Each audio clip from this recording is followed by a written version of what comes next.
පෑන් එකක් ගෙදරින්ම හදාගන්න. පෑන් එකේ කොයිල් ප්‍රශ්නයක් තිබුණේ. පෑන් එක වැඩ කරන්නේ නැහැ දැන්. පෑන් එක සම්පූර්ණයෙන්ම ගලව ගන්න. පිටිපස්සේ ගලවගෙන වයින්ඩින් ටික චෙක් කරගන්න.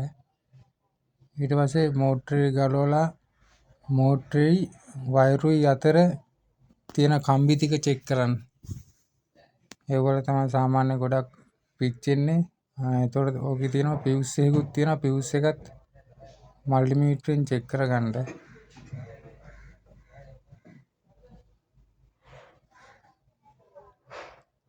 පරිස්සමෙන් කපා ගන්න ඕන. මොකද කොයිල් ඩැමේජ් වුණොත් එහෙම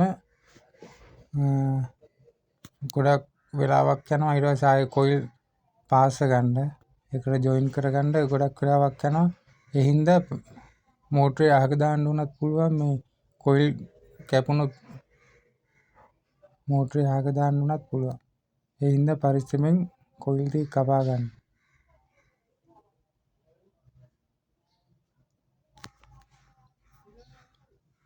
හිමීට ස්ලීවින් වලින් ගලවගෙන පරිස්සමෙන් එකින් එක මල්ටිමීටරෙන් චෙක් කරන්න.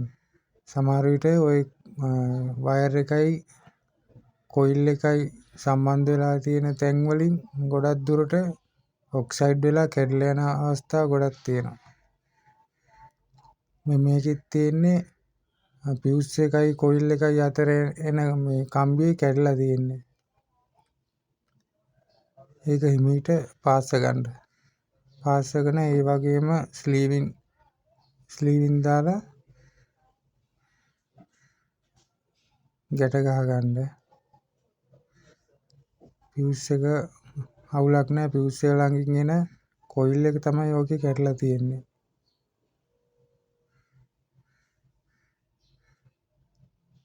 හරි වැඩේ ඉවරයි. මේ ආකාරයටම හයි කරගන්න. මෝටරේ ඒ පැත්තටම මේ ඇන ටික දාලා හයි කරගන්න. පෑන් එක ඕකේ.